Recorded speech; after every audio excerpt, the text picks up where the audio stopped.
Hello, 1517 Podcasts listeners. This is Caleb Keith, director of the 1517 Podcast Network, with a special announcement.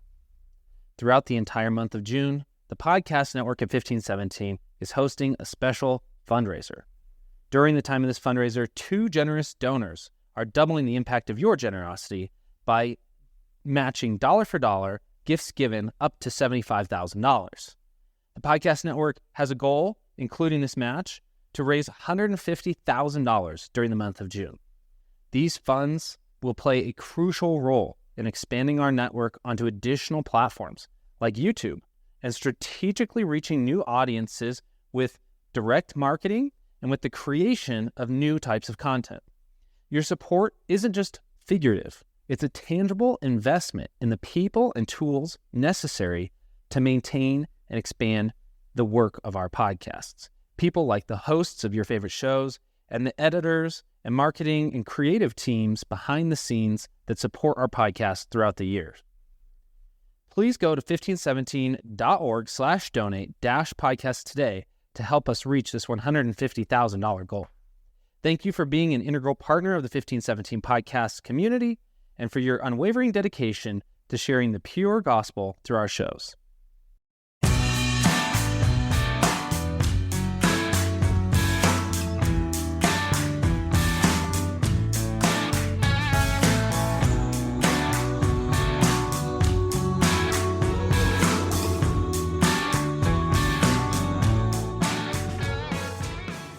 Welcome to another episode of 40 Minutes in the Old Testament. 40 Minutes in the Old Testament is a 1517 Podcast Network podcast. You can go to 1517.org/podcast. Check out all the other podcasts that are living over there. While you're over there, make sure you go and check out everything else that 1517 is doing. All the free stuff that 1517 is doing. It's all over there at 1517.org. You might have heard at the beginning of this podcast, of course, that we are in the middle of the Podcast Network fundraiser. You heard a little spiel from Caleb. Let me just encourage you to support the fundraiser. You can go to that link in the show notes, and you can be a supporter of this network, which, of course, helps this show keep doing what it's doing, coming to you free. So if you are able, we would certainly appreciate your help in the month of June as we try to raise funds for not just this show, but for the entire 1517 Podcast Network. All right, Chad, we are starting a new book today. And this one is going to be, it's not often that you get to start a book that is unlike really anything that you've done thus far. I mean, so we've done some, the Old Testament books where, Genesis, Exodus, like those books are kind of similar. It's just like the continuing of a story. And maybe if you're in some prophets, those are similar. First and Second Kings and First and Second Samuel, similar. And we just did one that was a little bit different. You had Job, but that's kind of like Esther and Jonah. Those are kind of these one-off stories that are sort of isolated. But now we get to start Ecclesiastes, and this is something altogether different. Yeah, this is definitely a standalone kind of book. I mean, of course, it's ranked within the genre of wisdom literature, just like Proverbs and Job are, but it is distinct for sure. I mean, it's kind of a standalone kind of book for lots of different reasons, not just for the way the material is presented, but just what you might call the overall tone or theme of the book, which we will get into right away. And in fact, in the second verse, we'll already be introduced to the theme of it. So the way it starts out is the words of, and I'm reading here the ESV, the words of the preacher, the son of David, king in Jerusalem. Now, right away, we're encountering something which is a source of a lot of discussion, and that is, who is this, preacher? And in Hebrew, it's Kohelet. In fact, that's the Hebrew title of this book, Kohelet. So we call it Ecclesiastes because, basically, Ecclesiastes is derived from the Greek translation of this word for the preacher. So in Hebrew, Kohelet is a title. So this isn't just a name, but it's a title of someone. Well, okay, what kind of title is this? It's from the Hebrew verb kahal, which is related to the idea of an assembly. So a lot of times this is explained, and this kind of makes sense, that the assembler is the one who is spoken of here. So Kohelet is the one who is kind of the head of an assembly. The way I picture this is it's kind of a classroom kind of setting. So Kohelet is the professor, we might say, the teacher. He's the head of this assembly. These are gathered together, and he's talking to them. He's pondering the frustrations of life, we might say, and the limits of knowledge, the limits of wisdom, and the seeming injustices of the world, and a lot of other things as well that we're going to get to. But it's a title, not a name. So that's kind of the first thing to keep in mind. So we get Ecclesiastes then from the Greek derivative of this Hebrew name. So he's described here as this Kohelet, the head of this assembly, but then also as the son of David, king in Jerusalem. Now, if we just started out verse 1 by saying the words of the son of David, king in Jerusalem, well, then the first thought that would leap immediately to mind would be Solomon, right? Because Yeah. he's a son of David and he's also king of Jerusalem. And it's supposed to be wisdom literature, and you're like, hey, I heard he was pretty wise. Pretty wise dude. Yeah, and not only that, of course, Solomon was characterized. He was like the wise man of the Old Testament, even though, of course, his life ended in foolishness, foolish idolatry, as we talked about when we were covering Kings. But other things in the book strongly suggest that Solomon.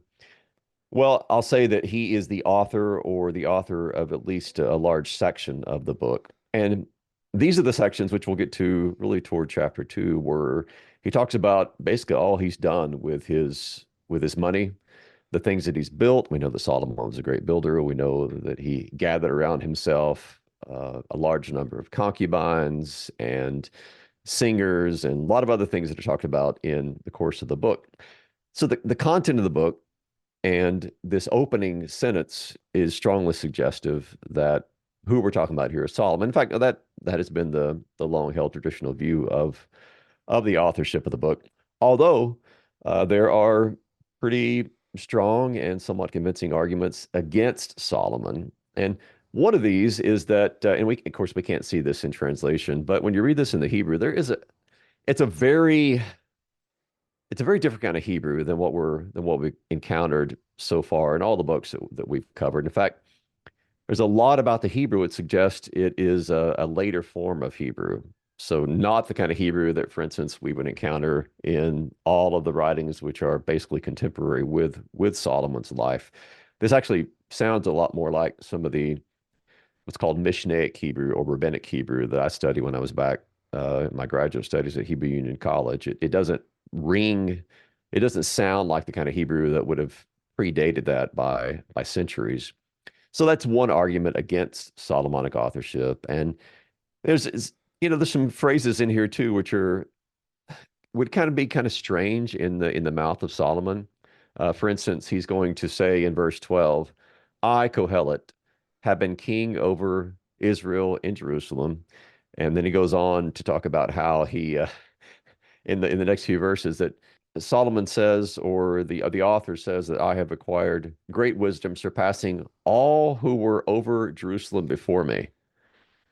Well, there was only one king who was over Jerusalem before Solomon. That was David. I mean, there were certainly other kings in Jerusalem before David, but they weren't Israelite kings. They were the kings who had been there for generations, who were part of the Jebusites who lived in Jerusalem. Now, that being said, it's kind of balance this out. For me, anyway, the arguments for Solomonic authorship outweigh those that are against it. I mean, there's plenty. You can read the commentaries on this, and there's explanations given for the reason the Hebrew sounds the way it does, and maybe this language of all who were over me in Jerusalem is just kind of an idiom of speech. In other words, I have this great wisdom which surpasses other kings, we might say. I've always Now, thought this, Chad. Like, and I don't know if this might not make any sense at all, but like for some reason, like it helps me read the book of Ecclesiastes. So if someone's like, "Hey, do you think Solomon wrote Ecclesiastes?" I am in the position that I say probably. But let me tell you how I still think about Solomon, whether he wrote it or not. To me, like this seems like there's two options. One, that Solomon wrote it, which is the one I lean to. But even if he didn't, it still seems like it's about him.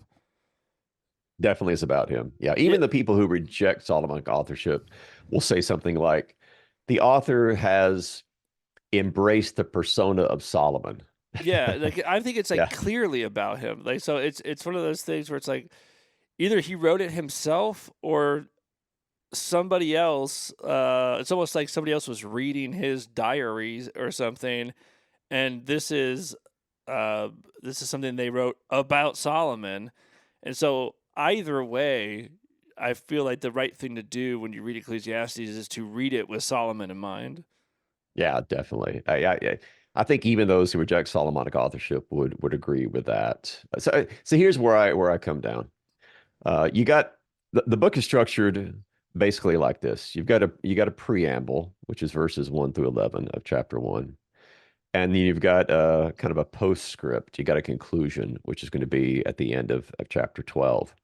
And in between that, you have a lot of first person speech. So we don't have like I Kohelet until we get to verse 12.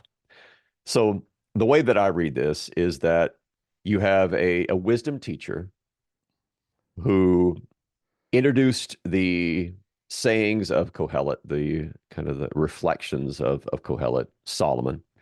And then he introduced it, these first 11 verses, and then he also wrapped it up at the very end of chapter 12. And that very end of chapter 12 is one of these where when you get to the end, you almost have to go back and read the entire thing from the beginning because it's the end where he's going to basically take all of this frustration and vexation and vanity and just the idea of the incompleteness of life lived under the sun, and he's going to, as it were, put you over the sun. He's going to put you in this divine perspective in which he kind of doesn't solve all of the problems, but he gives you the outlook that conforms with the rest of scripture. And but he does that at the end where he talks about fearing God and keeping his commandments. And so you kind of go to the end, you're like, that's the key. And then when you go back and read the rest of the chapters, you can read it in light of this perspective that was saved for kind of that finale of the book. But the way the whole book is set up is basically, as we'll see rapidly, life under the sun.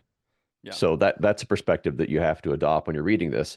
Which I mean, this gets to bigger questions on like biblical interpretation in general. You, I mean, you could apply this to any biblical book, but it certainly applies to Ecclesiastes. You can't simply read kind of one verse sections and then apply those as biblical truth, because when you do, you're going to come away with a very skewed understanding of life. Yeah. So I've seen people do this. They'll take something like a verse that says, the dead know nothing. Or he talks a lot about how, the seeming vanity of life because we all die. A living dog is better than a dead lion, or those who are dead are better off than the living. If you simply rip that verse out of context and kind of throw it out there as, oh, here's biblical truth, not only are you doing an injustice to the text, you are subverting the very purpose for which the book was written. The book is written to say, okay, tell you what, people, let's pretend, let's talk, let's reflect as if we're just living with a purely earthly perspective. We're not going to talk about the divine perspective. We're just going to talk about life under the sun.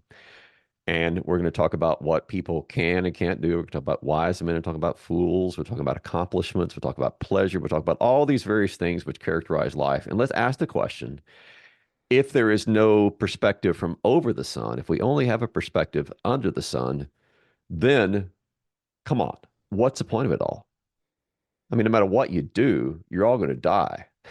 You pursue pleasure, you're going to die. You're a great, wise, powerful king, you're going to die. You accomplish wonderful things in life. You have it may be success in career, or you construct this monumental edifice. Okay, you're still going to die. So if that's the only perspective that you have is life under the sun, then as we're going to see already in verse 2, it's vanity of vanities. What is the real meaning of life if in fact everybody ends up in the same place in the grave. And so it speaks to not just the ancient people who would have been reading this, but man, this is a talk about a contemporary message. People are trying to find meaning, they're trying to find purpose in life, and they're seeking it under the sun. And no matter how much they delude themselves, in the end, it's all just in vain because you're here for a while. No matter what you accomplish, it's over. You're dead. And then, what purpose did your life serve? So the overall purpose of the book is to give us that under the sun perspective, and then at the end to say, you know what, there is a better way. There's a better way to view the purpose of your life and achievements and wisdom and folly, and that is from the divine perspective, which then is a conformity with the whole rest of the message of the scriptures.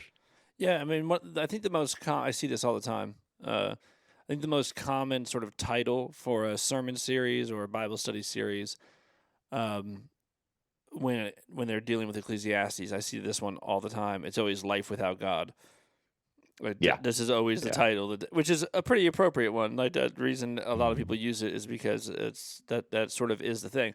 I would add to that though, that I think the conclusion is yes, certainly we get a view of what it would be like if you just decided that you were going to live life as if there was nothing above the sun. That would be without God. But the conclusion is not simply that. And I know we're getting ahead, but I think this helps us read it. The conclusion is not simply that, therefore, like this would be a frustrating and bad way to live, so we should believe in God, and like that if we believe in God, then we'll have like a better way to live. That'll be what it is, and that makes solve all your problems. and that makes all these other things just like untrue now. Now, like everything said before this is now like reversed. It's not that. It's that because you have to understand what he says, which is that this is like what's important, to know God and to keep his commandments. So this would be to know God and to hear his words, to listen to his words, right? This is what it would be, which is the same thing, by the way. Like, so this is a redundant statement, to know God and to hear his words. Well, the way that you would know God, the only way that you would know God would be to hear his words, to keep his words, to listen to what he has to say. I would say this, like, that there's sort of this argument of like, could you be wise enough that you would no longer need to listen to the words of God? No. Could you be strong enough? Could you be powerful enough? Could you have enough joy and pleasure and prosperity that the words of God would have nothing to say to you? No. This is like the big conclusion, is that like no matter what you achieve and what ladder you ascend, whichever thing happens to be the thing that you want to do, could you ever ascend that ladder high enough where the words of God would have nothing to say to you? And the answer to that is no. In fact, you're going to find vanity at the end of all of those things if you don't have the words of God. So I think that there's this real emphasis on what a treasure it is that God has given us his words. He's spoken to us that we might know him. And that's the thing that you should be valuing above all things in this life, is the fact that something above the sun has revealed itself to you. Yeah. And just to build on that, to piggyback on that, when you have that message of Ecclesiastes, it certainly puts you with the perspective that you need. But even that, until you get to the full revelation in Christ, even that is going to be lacking, right? I mean, you can, for instance, be let's say you've decided you're going to be a theist. All right, so I believe in God, so I'm going to have the divine perspective. Okay, well, that's certainly better than being a deist or a Gnostic or an atheist. A whole lot rather you be a theist than all of those. But even then, it's going to be frustrations. There's going to be limits to your knowledge, because what do you know about this God, right? What kind of God is he? What does he think about you? Is he just kind of the all powerful Theos God in the sky, or is there something more? So you when you get to the full revelation in Christ, you realize, oh, that's who God is, and that's what He thinks about me, and that's what He's done for me. So, I, And of course, when well, you, Chad, and of course that's true because, like, again, if you take this command, if you're reading this and you said to know God and keep His commandments, and you just change that to, which by the way is not you playing fast and loose with the text or anything. If you change that to keeping His words, His sayings, the things He's said, His teaching, uh, hmm that would be the word. And what is Christ? John will tell you explicitly that yeah, He is it's the Word made flesh. Word made flesh, right? And so Yeah. to know God and to cling to, hang on to his words. Well, you have of course you have the ultimate revelation of what this means when the word becomes incarnate, takes on flesh and blood. Like that, now you really know. Like if you might have seen, like, known some about God because He's revealed it through the things that He's said, and then the things that He's said, His word is now like a person, and like if now you really know what God is like. Yeah. So, I mean, with all that perspective from Ecclesiastes, man, talk about a book that's in the service of the gospel. Yeah. Yeah.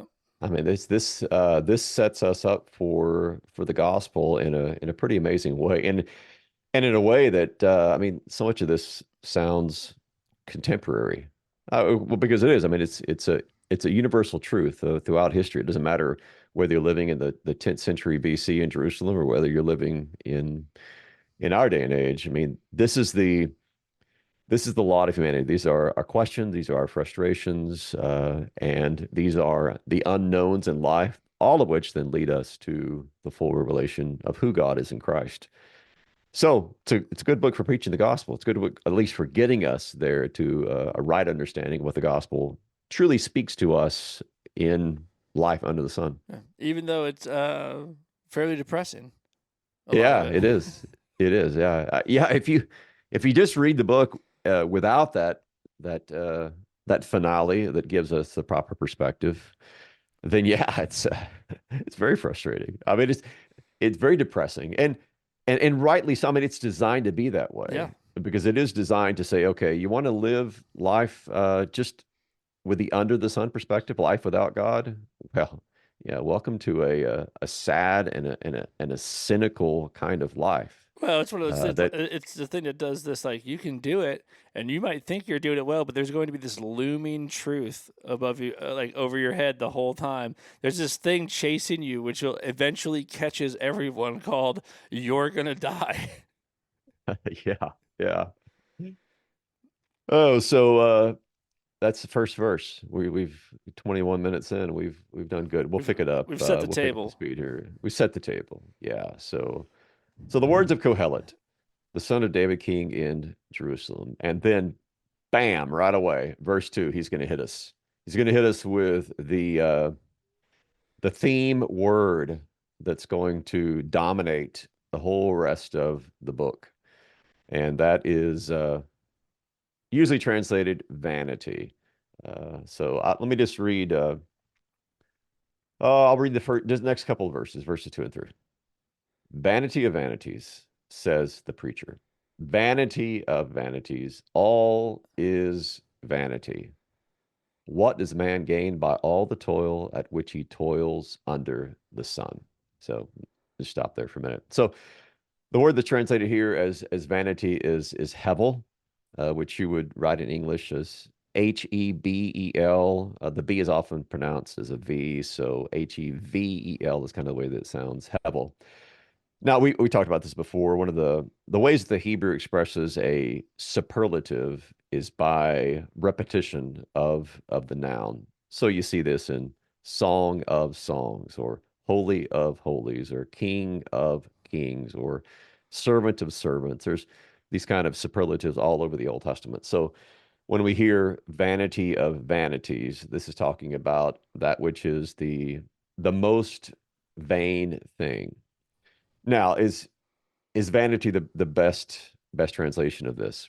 Well, the Hebrew hevel is one of these words that can refer to something quite literal, but it's often used metaphorically. So literally, hevel refers to something like breath or breeze or wind or vapor, and it's used that way number of times in the Old Testament. By the way, Hevel is used 38 times in Ecclesiastes, and that's over 50% of its uses throughout the rest of the Old Testament. So this is definitely the theme word of the book, occurring 38 times. So literally it means something like vapor, breath, breeze, wind. But most of the occurrences are metaphorical in nature. So it refers to something which is kind of unsubstantial. That is, it lacks concrete substance. So unsubstantial or worthless or pointless or futile. It can also refer to something that's just kind of transitory and used that way because the wind or the vapor is transitory as well. It can also be used to something which is kind of obscure or difficult to understand, like the wind. You can't see it, and so it's kind of obscure. It's enigmatic. Yeah, So those are the metaphorical. there's not much to a vapor. There's not much to a vapor. There's not much to it. No. Now imagine I said it like this. I was trying to explain to you like the most vaporous thing. And I was like, this is like the vapor of a vapor.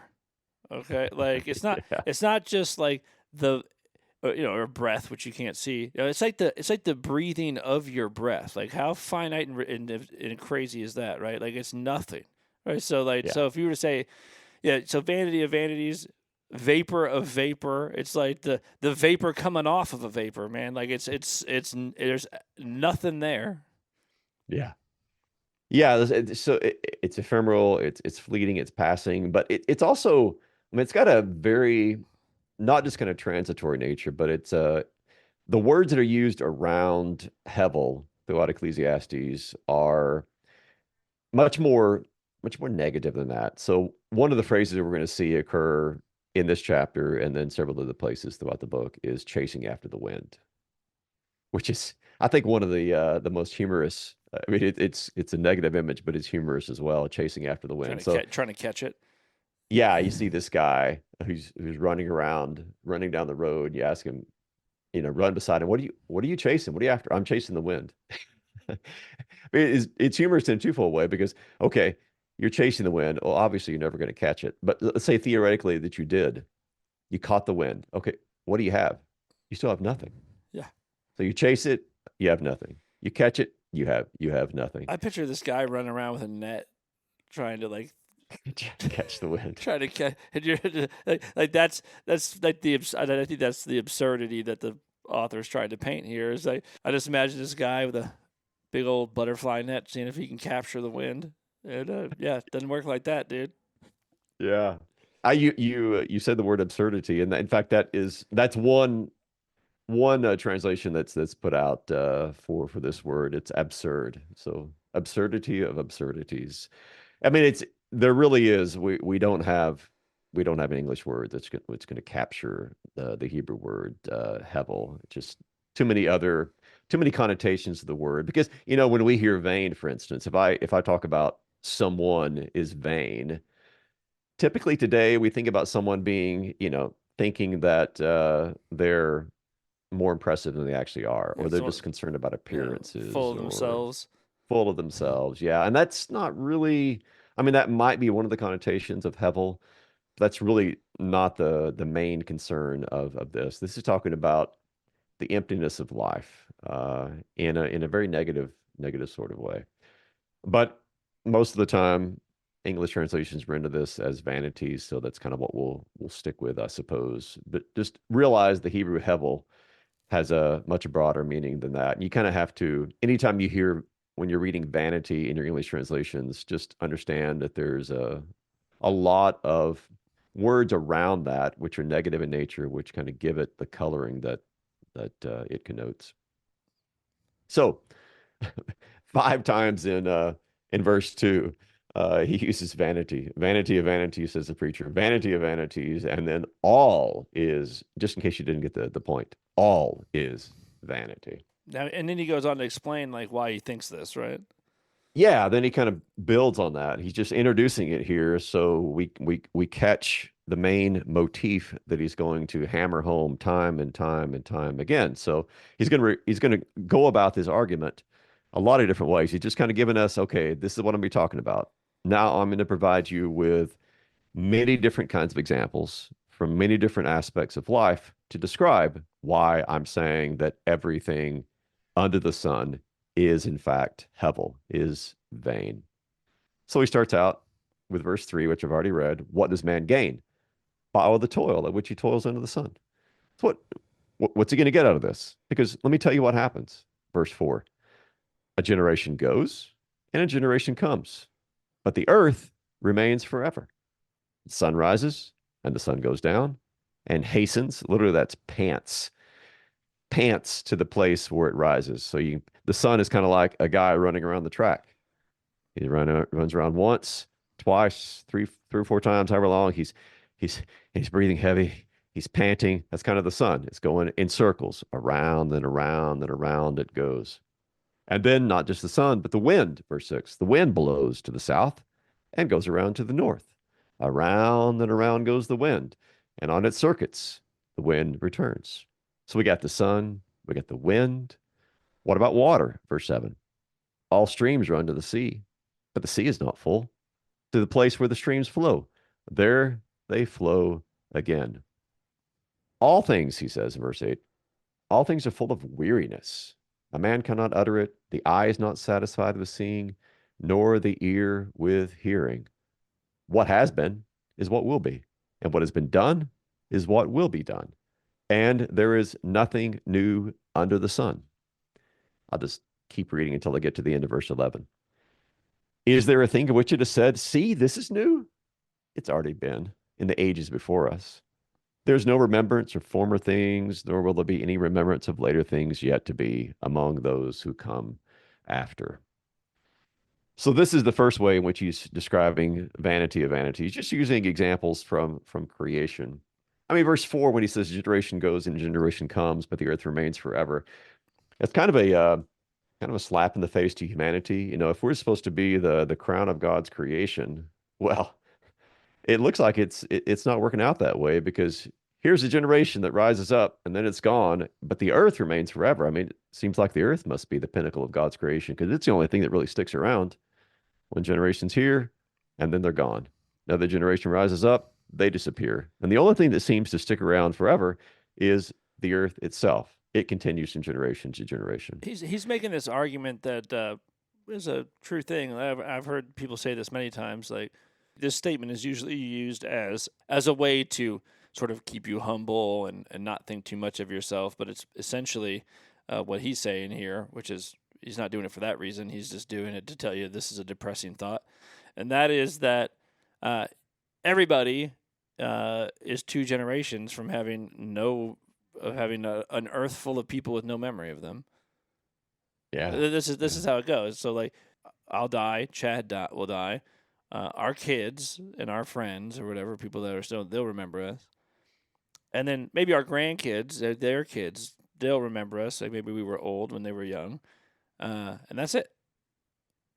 Yeah, the way I'll often try to point this out is I'll say, you know, if you're teaching this to a group, ask the group, how many of you can name, give the first and last name of your great grandparents? Yeah. Or especially your great grandparents.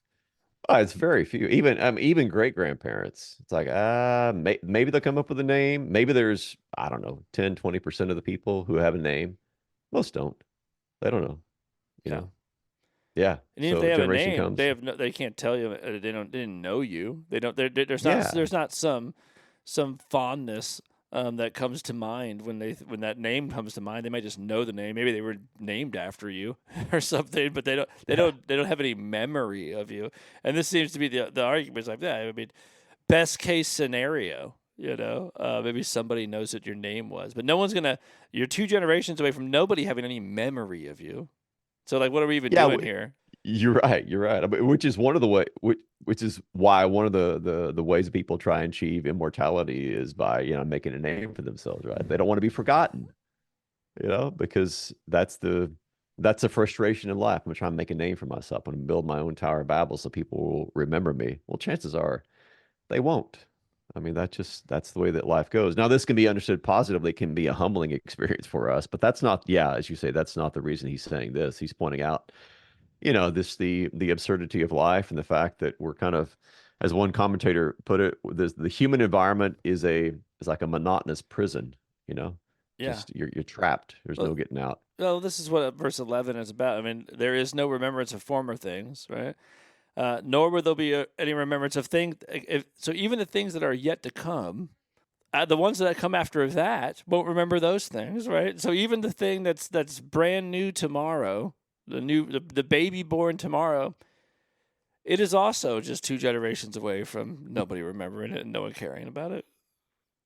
So you sort of had this. We're all dealt the same lot here, and this is all vanity. Like this is all absurd, and a chasing after the wind, right? So like whatever this, you can't have immortality. You can't even have everlasting memory, like some kind of weird form of immortality that would be like, well, at least everyone will remember me. Well, I mean, if you're like super famous, if you're Julius Caesar, like everyone might know your name, but they have no memory of you. You cannot control this. They don't remember you. They just know your name. And Yeah, that's not that's immortality. no, that's the extent of what you have achieved, and sometimes they know you for your infamy Yes. rather Yeah. than for your fame. So verse 10, when it says, "Is there a thing of which it is said, see, this is new?" It's already been in the ages before us. Of course, this isn't saying that there's not, there's new inventions, there's new things that happen. That's not what it's talking about. It's talking about the regularities of human life, which are described in Ecclesiastes. People being born, people living for a while, people dying. That doesn't change. No one's gonna discover the 25th hour in a day. It's Right. never gonna happen. not, not gonna happen. Yeah. So and this is why, I mean, these kind of verses that we've just read are why a book like this can be of such service for the gospel. I mean, not only because it's setting up the troublesome lot that we have been dealt in life, to where we live, we work and suffer and play and beget children and we die and that's it. Not because of that, but also because there is something here, like in verse 10, which is kind of winking at us of a greater truth that's behind us. So when I hear verse 10, "Is there a thing of which it is said, see, this is new?" And he says, it's already been in the ages before us. Actually, there is the there is one new thing that happened in the history of the world, and that was the incarnation of Christ Yeah. and his work. I mean, so you go through all these generations of people leading up to the incarnation. You're like, yeah, nothing new. Everything's pretty much still the same.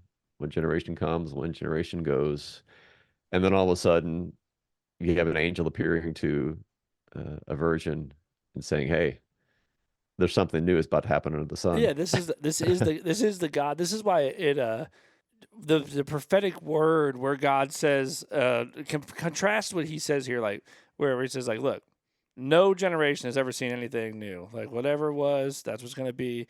Then God shows up prophetically and says, "Behold, I am doing a new A thing." new thing. It's Yeah. the only new Yeah. thing that's ever happened, by the way. Like really, like the really new thing, something that has never happened before that has to do with humanity.